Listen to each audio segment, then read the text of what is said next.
Membuat media pembelajaran, papan sumber daya alam dan pemanfaatannya. Alat dan bahan yaitu styrofoam, kertas origami, gambar print, pushpin, gunting, dan double tip.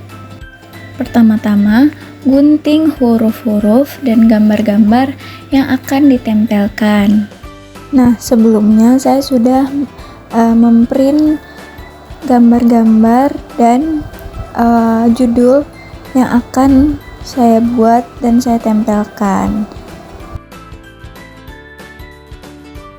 Setelah semua tulisan dan gambar sudah digunting, lanjut melipat origami.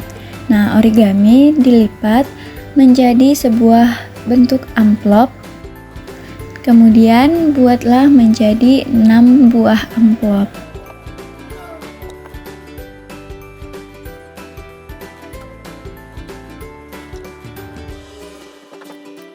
Caranya bisa ikuti tutorial yang ada di dalam video.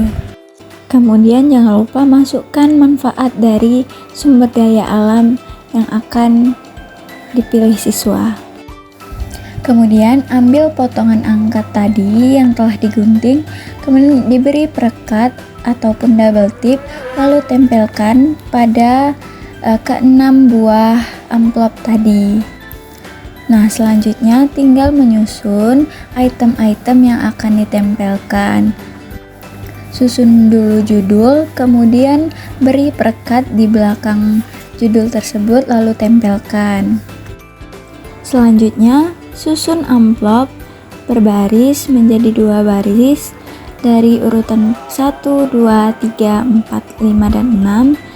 Beri pushpin di atasnya untuk menempelkan amplop tersebut. Setelah itu tempelkan lagi sumber daya alam A dan sumber daya alam B. Nah, kira-kira seperti inilah penampakan dari papan sumber daya alam dan pemanfaatannya. Untuk penjelasannya, simak video berikutnya. Assalamualaikum warahmatullahi wabarakatuh. Perkenalkan, saya Thaibatu Dinia dengan NIM A1D1222109. Saya merupakan mahasiswi dari Universitas Jambi, Fakultas Keguruan dan Ilmu Pendidikan dari program studi pendidikan guru sekolah dasar. Nah, di sini saya membuat video ini untuk memenuhi mata kuliah pembelajaran IPS di sekolah dasar yang diampu oleh Bapak Dr. Sofwan SPD MPD dan Bapak Muhammad Soleh SPD MPD. Baiklah, di sini saya sudah membuat media pembelajaran untuk anak SD kelas 4 dengan tema 6, yaitu tentang materi IPS, yaitu tentang papan sumber daya alam dan pemanfaatannya. Nah, bisa dilihat di sini. Tadi saya sudah membuat video tentang cara pembuatannya.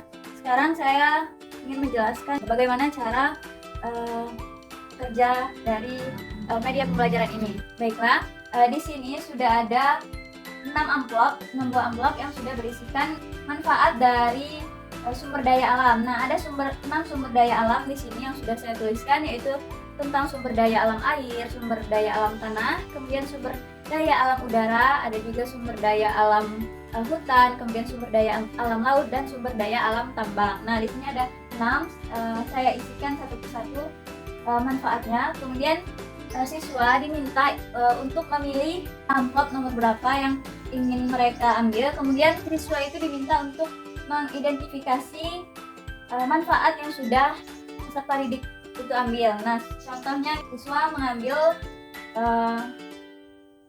amplop nomor 4. Nah, isinya yaitu manfaat sumber daya alam sebagai penghilang rasa haus, untuk mencuci, kemudian untuk mandi.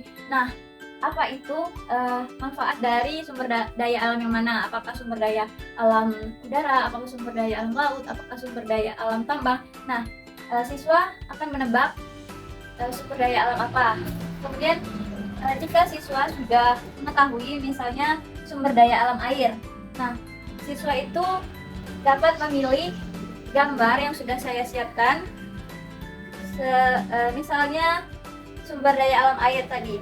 Nah, mereka diminta untuk menaruh gambar air ini pada sumber daya alam yang mana, apakah yang A ataukah sumber daya alam yang B. Sumber daya alam yang dapat diperbarui atau tidak dapat diperbarui. Nah, misalkan siswa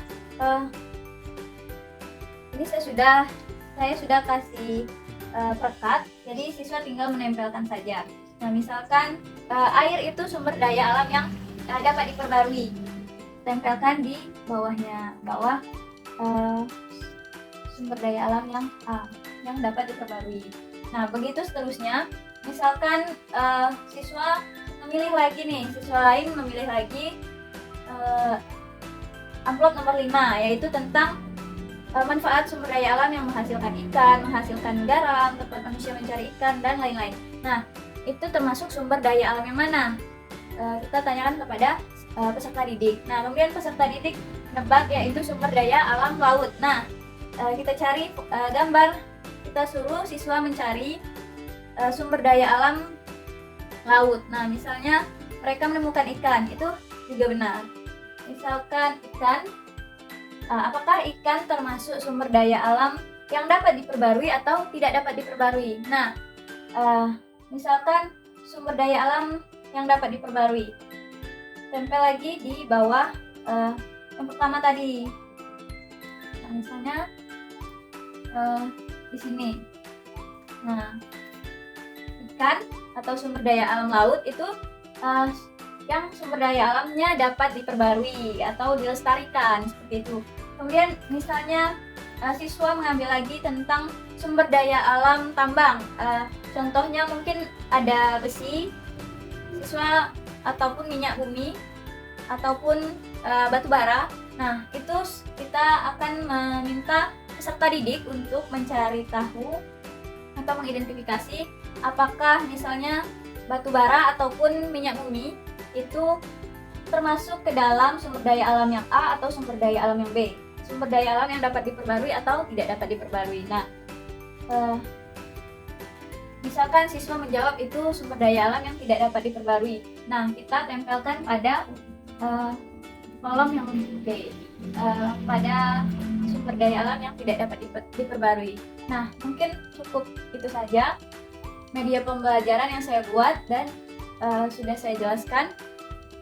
Sekian, terima kasih. Jika ada salah kata, saya mohon maaf. Saya akhiri. Wassalamualaikum warahmatullahi wabarakatuh.